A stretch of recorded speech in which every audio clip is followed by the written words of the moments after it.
नमस्कार, आप देख रहे हैं प्राइम टीवी और मैं हूं आपके साथ नंदिनी यादव। वक्त हो गया है उत्तर प्रदेश की बड़ी खबरों का रुख कर लेते हैं खबर की ओर। अमरोहा जनपद के भाजपा जिला कार्यालय पर बीजेपी जिला प्रभारी डॉक्टर विकास अग्रवाल ने प्रेस वार्ता की, जहां उन्होंने बताया कि हमारी आने वाली पीढ़ी को आजादी का असली मतलब नहीं पता है। इनको आजादी कैसे मिली और इसमें कितने लोगों ने कुर्बानी दी है, इसी को याद दिलाने के लिए ही 15 अगस्त तक कई कार्यक्रम आयोजित किए जा रहे हैं। वहीं प्राइम टीवी के संवाददाता से भी उन्होंने खास बातचीत की है, तो क्या कुछ उन्होंने कहा है, चलिए सुनते हैं। तिरंगा करके एक अभियान प्रारंभ किया गया है, जिसमें हर घर में राष्ट्रीय ध्वज भारत का तिरंगा हम सब लोग बनाएंगे और उसको बना करके अपना फोटो सोशल मीडिया पर प्रसारित करेंगे, जिससे कि एक भारत माता की जय जयकार के साथ राष्ट्रीय भक्ति की भावना हर व्यक्ति के अंदर प्रसारित होनी चाहिए। यह देश हमारा है और हम देश के हैं, यह हर व्यक्ति को समझना चाहिए। यहाँ पर रहने वाले कुछ व्यक्तियों का भारत देश नहीं है। यहाँ पर रहने वाले 140 करोड़ लोगों का देश भारत देश है, चाहे उनकी जातीय कौन सी कोई भी है, चाहे उनके धर्म कोई भी है, लेकिन सबके पूर्वज उनके एक है और हमारा देश है। ये भावना हर घर का तिरंगा जब बनाएंगे तो राष्ट्रीय ध्वज के साथ ये भावना प्रसारित होगी। ये सब कार्यक्रम हमारे पास हो रहे हैं। आज हमारे संदर्भ में बैठक होने वाली, इस काम को आगे बढ़ाएंगे। यूपी में स्वास्थ्य सेवाओं का बुरा हाल है। लखनऊ से हैरान कर देने वाला मामला सामने आया। बता दी कि राजभवन के गेट नंबर 13 के सामने एक गर्भवती महिला ने बच्चे को जन्म दिया। गर्भवती महिला रिक्शे पर बैठकर अस्पताल जा रही थी कि तभी अचानक प्रसव पीड़ा होने लगी। गर्भवती महिला की हालत देखकर राहगीर महिलाओं ने उसकी मदद की, जिसके बाद उसने नवजात बच्चे को जन्म दिया। लेकिन हैरान करने वाली बात यह रही कि महिला प्रसव पीड़ा के चलते तड़पती रही। वहीं बताया जा रहा है कि एम्बुलेंस को सूचना दी गई, लेकिन 1 घंटा समय गुजर जाने के बाद भी एम्बुलेंस मौके पर नहीं पहुंची। वहीं इस मामले को लेकर कांग्रेस ने सरकार को घेरा है। ये हालत है प्रदेश में स्वास्थ्य सेवाओं की। सरकार तो बड़े बड़े दावे करती, लेकिन सच्चाई क्या है आज दिख रहा है कि 4 दिन से एक महिला पीड़ित है एडमिट होने के लिए, लेकिन कोई समाधान नहीं। और उप मुख्यमंत्री जी कहते हैं कि स्वास्थ्य सेवाएं प्रदेश में बड़ी बेहतर है। यही बेहतर है? इस तरीके की हजारों घटनाएं हैं जहां पर लोगों को एडमिट नहीं किया जा रहा। सिविल हॉस्पिटल, झलकारी बाई सब 1 किलोमीटर रेडियस में है, लेकिन उसके बाद भी उस महिला को मजबूरन सड़क पर प्रसव कराना पड़ा। प्रदेश की स्वास्थ्य सेवाओं की बदतर हालत है। प्रदेश में दिन पर दिन व्यवस्थाएं बिगड़ती चली जा रही हैं। सरकार के पास ना तो कोई ठोस नीति है, ना ही कोई नियत है। आजादी के अमृत महोत्सव के तहत प्रधानमंत्री के आह्वान पर मेरी माटी मेरा देश के तहत देश भर में कार्यक्रम किए जा रहे हैं, जिसके चलते प्रयागराज में जल तिरंगा यात्रा निकाली गई, जिसमें युवा बच्चों के साथ साथ इस जल तिरंगा यात्रा में बुजुर्गों ने भी बढ़ चढ़कर हिस्सा लिया है। इस दौरान नवजीवन क्लब के कोच त्रिभुवन निषाद और अन्य सहयोगी मौजूद रहे। अमृत महोत्सव के तहत प्रधानमंत्री जी के आह्वान के तहत मेरा माटी मेरा देश के तहत देश भर में विभिन्न तिरंगा यात्राएं निकाली जा रही हैं, विभिन्न तरीके के कार्यक्रम किए जा रहे हैं। उसी के तहत आज प्रयागराज के बरगद घाट पर नवजीवन तैराकी क्लब की तरफ से ये देख सकते हैं जल तिरंगा यात्रा निकल रही है। आप देख सकते हैं यहाँ पे किस तरीके से जल तिरंगा यात्रा निकल रही है। साफ तौर पर जो ये देखा जा सकता है, यहाँ पे चाहे बच्चा हो, चाहे बुजुर्ग हो, चाहे युवा, सबके अंदर एक देश के प्रति अलग सा जज्बा दिख रहा है, जो साफ तौर पे यहाँ देखने को मिल रहा है। देख सकते हैं किस तरीके से यहाँ पे यमुना नदी के तट पर यहाँ पे युवा हैं, बच्चे हैं और बुजुर्ग हैं, सभी एकजुट होकर एक लाइन बद्ध होकर यहाँ पे जल तिरंगा यात्रा निकाल रही हैं। और सभी लोगों को आप देख सकते हो उतना ही उत्साह और जय घोष, भारत माता की जय घोष के साथ एक पूरा नज़ारा, यहाँ का पूरा वातावरण भारत माता की जय घोष से गूंज उठा है। लोगों में उतना उत्साह देखने को मिल रहा है। भारत माता की जय घोष करते हुए लोग आगे बढ़ रहे हैं। और सबसे खास बात देखिए जिस तरीके से ये लाइनबद्ध होकर लोग धीरे धीरे जल तिरंगा यात्रा की ओर बढ़ रहे हैं। लोगों में अलग जज्बा सा दिख रहा है। ये देखिए, अब हम पीछे की एक तस्वीर दिखाना चाहेंगे जहाँ पे ये लगभग 75 साल के बुजुर्ग हैं जो इस यात्रा में शामिल हुए हैं। अब बच्चे को आप दिखाना चाहेंगे, यहाँ पे देख सकते हैं इस यात्रा में छोटे छोटे बच्चे हैं और एक महिलाएं हैं। तो एक अलग सा जज्बा जो सभी में देखने को मिल रहा है। वंदे मातरम की जय घोष हो रही है। तो एक अलग सी छटा, अलग सा नज़ारा देखने को मिल रहा है। तो कहीं ना कहीं एक अलग सा एक जज्बा इन लोगों के अंदर देखने को मिल रहा है और ये निकाली गई है। और लोगों को यही कहना है, जो क्लब के यहाँ के जो प्रशिक्षक जो सिखाते हैं उनका यही कहना है कि हम देश के लिए हर कुछ करने को तैयार है, मर मिटने के लिए तैयार हैं। आशीष भट्ट, प्राइम टीवी, प्रयागराज। खबर लखनऊ से है, जहां एम्बुलेंस न मिलने की वजह से राजभवन के सामने महिला ने बच्चे को जन्म दिया। दरअसल महिला को रिक्शा से सिविल से ले जाया गया, वहां पे इंजेक्शन लगा दिया गया, फिर वहां से वापस लौटा दिया गया। पुलिस वालों ने मदद किया, लेकिन एम्बुलेंस आने से पहले ही डिलीवरी हो चुकी थी। इस दौरान ब्रजेश पाठक और उनकी पत्नी महिला से मिलने झलकारी बाई अस्पताल पहुंचे, जिसके बाद वो अपनी कार में महिला के पति और मृत बच्चों को बैकुंठ धाम ले गए। इस बीच डिप्टी सीएम ब्रजेश पाठक ने जांच के आदेश दिए हैं। तो बता दें कि लखनऊ से मामला सामने आया है, जहां पर महिला ने सड़क पर प्रसव दिया, प्रसूता ने बच्चे को जन्म दिया, जिसके बाद अब लखनऊ से ये मामला जो सियासी रुख भी ले रहा है। कांग्रेस के प्रवक्ता ने इसको लेकर यूपी के सरकारी व्यवस्था पर उन्होंने सवाल उठाए हैं। इसी के साथ स्वास्थ्य व्यवस्था को उन्होंने बुरा हाल बताया है। समाजवादी पार्टी के राष्ट्रीय महासचिव ने भी इसको लेकर ट्वीट किया है। तो बता दें कि खबर लखनऊ से है, जहां पर एम्बुलेंस न मिलने की वजह से राजभवन के सामने महिला ने बच्चे को जन्म दिया। महिला को रिक्शा से सिविल ले जाया गया, वहां पर इंजेक्शन लगा दिया गया, फिर वहां से वापस लौटा दिया गया।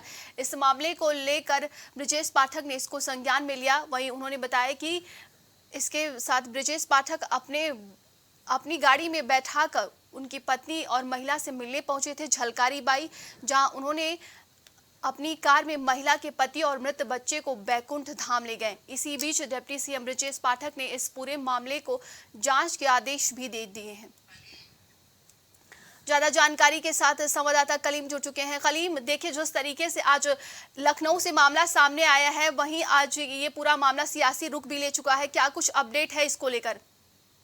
देखिए नंदनी जी, जिस तरीके से बात करें जिस स्वास्थ्य व्यवस्था को लेकर के, क्योंकि आज जो घटना सामने आई है, क्योंकि राजभवन के गेट नंबर 13 के सामने जिस तरह से एक महिला ने परसों को जन्म दिया, क्योंकि इस बीच जो पति का जो आरोप था, उस आरोप में ये कहा गया था कि उसकी पत्नी लगातार पत्नी को लेकर के 4 दिनों से हॉस्पिटल के चक्कर काटे जा रहे थे। जब उसको दर्द उठा था, उस दर्द के बाद भी आज सुबह जब उसको सिविल अस्पताल ले जाया गया था, झलकारी बाई लेकर पहुंचे थे, लेकिन वहां पर केवल उसको एक इंजेक्शन लगा दिया गया और इंजेक्शन लगाने के बाद उसको घर भेज दिया गया, लेकिन उसको भर्ती नहीं लिया गया था। लेकिन जब आज उसको दर्द तेज उठा था, तब वो लगातार एम्बुलेंस को फोन किया जा रहा था, लेकिन एम्बुलेंस नहीं पहुंची। इस दौरान जब रिक्शे से ले जाया जाया था, लेकिन तभी एक तेज दर्द उठा, तभी राजभवन के सामने उसका जो है परसों को जन्म दिया। लेकिन इसी बीच जो वहां की जो महिलाएं थी, उन्होंने तो अपना फर्ज निभाया, लेकिन जो हॉस्पिटल के डॉक्टर और कर्मचारियों की बात की जाए तो उन्होंने पूरी तरीके से लापरवाही बरती। फिर चाहे स्वास्थ्य विभाग के कर्मचारियों की बात की जाए, डॉक्टर की बात की जाए या फिर एम्बुलेंस की, क्योंकि जिस तरीके से ये मामला सामने आया, तो इसको लेकर के जो बात की जाए राजनीतिक रूप, तो उसमें राजनीतिक सियासत भी अब गर्म होने लगी, क्योंकि लगातार एक दूसरे पर पलटवार भी हो रहा है। और इसको लेकर जो डिप्टी सीएम ब्रजेश पाठक की बात करें तो उन्होंने इस मामले का खुद संज्ञान लिया और जांच के आदेश दिए हैं, क्योंकि इस दौरान जब देखा गया कि जब बच्चे का जन्म हो गया था तो उसको झलकारी बाई अस्पताल पहुंचाया गया, लेकिन वहां पर इलाज के दौरान उस परसों की मौत हो गई थी। फिलहाल ब्रजेश पाठक ने अपनी गाड़ी से उसके पिता को और उस परसों को बैकुंठ धाम पहुंचाया, वहां पर उसका अंतिम संस्कार किया। इस दौरान डिप्टी सीएम खुद मौके पर मौजूद रहे और उनके सामने ही सारा अंतिम संस्कार किया गया। लेकिन अब जो बात की जा रही है जो हॉस्पिटल को लेकर के, क्योंकि स्वास्थ्य व्यवस्था को लेकर वेंटिलेटर पर जो होने की बात की जा रही है, उसको लेकर के शिवपाल की बात की जाए या फिर कांग्रेस की बात की जाए या फिर सपा अध्यक्ष जो अखिलेश यादव की बात की जाए, सभी लोग एक दूसरे पर पलटवार कर रहे हैं। और क्योंकि एक ये जो मौका उठा है, उस मौके का पूरा फायदा ये लोग जो विपक्षी पार्टियां हैं उनके द्वारा उठाया जा रहा है। लेकिन इस चीज को लेकर के जो स्वास्थ्य विभाग की बात की जाए तो स्वास्थ्य विभाग पर लगातार सवाल उठते रहे हैं, फिर मरीजों को लेकर, क्योंकि लगातार ओपीडी से भी जो घटनाएं सामने आती हैं। झलकारी बाई अस्पताल का नाम सामने आ रहा है इस पूरे मामले में, तो इस अस्पताल की तरफ से क्या कुछ कहा गया है? फिलहाल देखिए, अस्पताल की तरफ से अभी किसी तरह का कोई बयान सामने नहीं आया, लेकिन हाँ, इस मामले को लेकर डिप्टी सीएम ब्रजेश पाठक ने अपना बयान जरूर जारी किया है, क्योंकि उनके द्वारा साफ कहा गया है कि इस मामले को लेकर जांच की जाएगी और जांच में जो भी लापरवाही सामने आएगी, उस लापरवाही के तहत कार्रवाई भी होगी। फिर चाहे उसमें डॉक्टर की लापरवाही हो या फिर एम्बुलेंस चालक की लापरवाही हो या फिर जो भी वहां के कर्मचारी हैं, अगर किसी की भी लापरवाही आएगी तो उनको बख्शा नहीं जाएगा। क्योंकि स्वास्थ्य विभाग को लेकर के जो सवाल उठ रहे थे, उसको लेकर के लगातार जो हिदायत दी जा रही थी, उन सभी सवालों को ठेंगा दिखाते हुए ये जो घटना सामने आई है, उसको लेकर ब्रजेश पाठक फिलहाल सख्त हो चुके हैं। लेकिन देखना ये होगा कि आखिर इसमें लापरवाही किसकी रहती है और लापरवाही अगर है तो उसमें कार्रवाई किसके ऊपर होगी। लेकिन अब देखना ये होगा, क्योंकि जिस तरीके से पहली घटना नहीं है, क्योंकि इससे पहले भी अगर हम पिछले साल की बात करें तो इसी तरह की सेम घटना केजीएमयू के बाहर की सामने आई थी, उसमें भी कार्रवाई हुई थी। लेकिन एक बार फिर से जब ये घटना सामने आई है तो इसको लेकर के भी लगातार जो सख्ती है वो बढ़ती जा रही है। जी देखिए कलीम, बताया जा रहा है कि एम्बुलेंस को कॉल किया गया तो वो 1 घंटे बाद लेट पहुंची है। देखिए नंदन जी, जो एम्बुलेंस की बात की जाए, क्योंकि 1 घंटा लेट से तो जहां पर जब परसों का जन्म हो रहा था उस दौरान 1 घंटा लेट पहुंची, लेकिन जब वो घर से निकली थी उस दौरान भी सूचना दी गई थी, लेकिन एम्बुलेंस नहीं पहुंची थी। जिसके बाद रिक्शा से उसको ले जाया जा रहा था, लेकिन जो रिक्शे पर जिस तरीके से जो ब्रेकर है उन जगहों पर लगातार उसको दर्द उठा, और उसी दर्द के बीच जब वो कराने लगी थी तभी वहां से जो महिलाएं गुजर रही थी उन्होंने पर्दा ढक करके, जो बात की जाए वहां पे महिलाओं ने पूरा फर्ज निभाते हुए उस परसों को जन्म दिया था। लेकिन उस दौरान भी जो सूचना दी थी, एम्बुलेंस तो चलिए लेट आ रही थी, लेकिन जो डॉक्टरों की बात की जाए, जो डॉक्टरों की टीम की बात की जाए, वो भी मौके पर नहीं पहुंची थी। जबकि वहां से कुछ ही दूरी पर सिविल अस्पताल है, झलकारी बाई अस्पताल, दोनों की दूरी लगभग बराबर थी, लेकिन किसी भी डॉक्टर ने वहां पर जाने की जहमत नहीं उठाई थी। जब वहां पे पुलिस ने पूरा रोड क्लियर किया, रोड क्लियर करने के बाद जब सूचना दी तो पुलिस की सूचना पर एम्बुलेंस वहां पहुंची है, तब 1 घंटा देर से उस दौरान परसों और जो महिला थी दोनों की हालत गंभीर हो चुकी थी, और उसी लापरवाही के कारण जो है उस बच्चे की भी मौत हो गई। फिलहाल अब जिस तरीके से जो लापरवाही की बातें आ रही है उसमें कई सवाल भी खड़े हो रहे हैं स्वास्थ्य विभाग को लेकर के, क्योंकि एम्बुलेंस चालकों की बात की जाए वो भी उनका जो मनमाना रवैया है, क्योंकि उनको जो सूचनाएं दी जाती हैं सूचनाओं को अपने आधार पर ये लोग चलते हैं, तो वो भी एक पूरा सवाल खड़ा हो रहा है। तो जाहिर सी बात देखना ये होगा कि आखिर जो इस तरीके से सख्ती बरती जा रही, क्या उसमें केवल एम्बुलेंस चालक पर कार्रवाई होगी या फिर जो अस्पताल के कर्मचारी उन पर भी इसमें जो है कार्रवाई की जाएगी। तमाम जानकारी के लिए बहुत बहुत धन्यवाद आपका कलीम।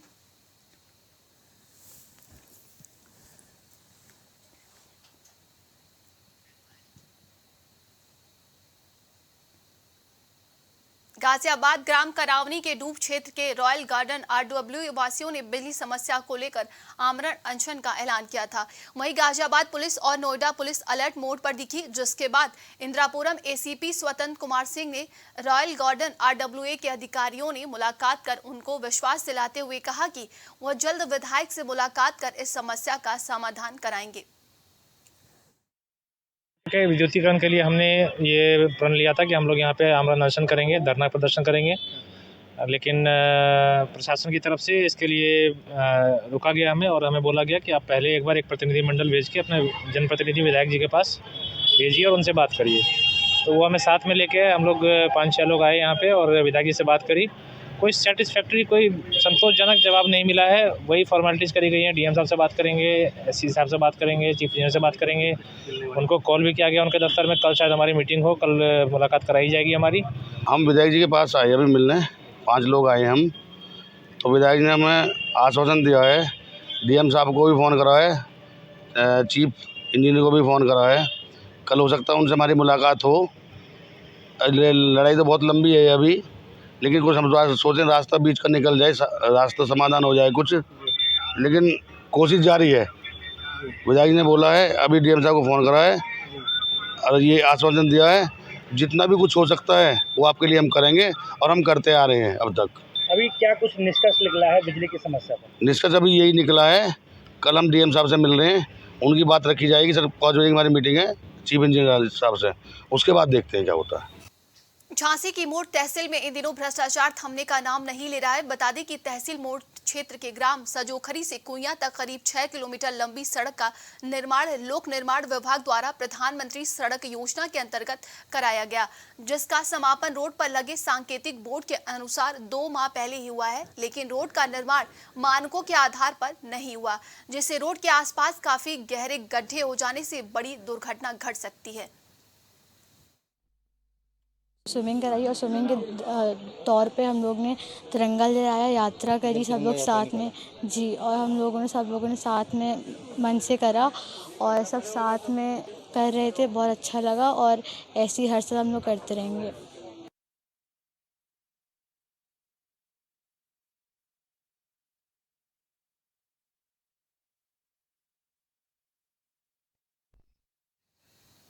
मुख्यमंत्री के आदेशों की खुलेआम धज्जियां उड़ाई जा रही हैं। शिक्षा विभाग शासन की ओर से विद्यालय खोलने का आदेश बेअसर हो गया। 2 विद्यालयों में ताला लटका हुआ मिला। छात्र भी इधर उधर भटकने के लिए मजबूर हैं। वीडियो वायरल होने के बाद शिक्षा विभाग में हड़कंप मच गया है। जबकि शासन का आदेश है कि इतवार को स्कूल खुलेंगे, क्या स्कूल खुले हैं? बंद है। कितना समय हो रहा है?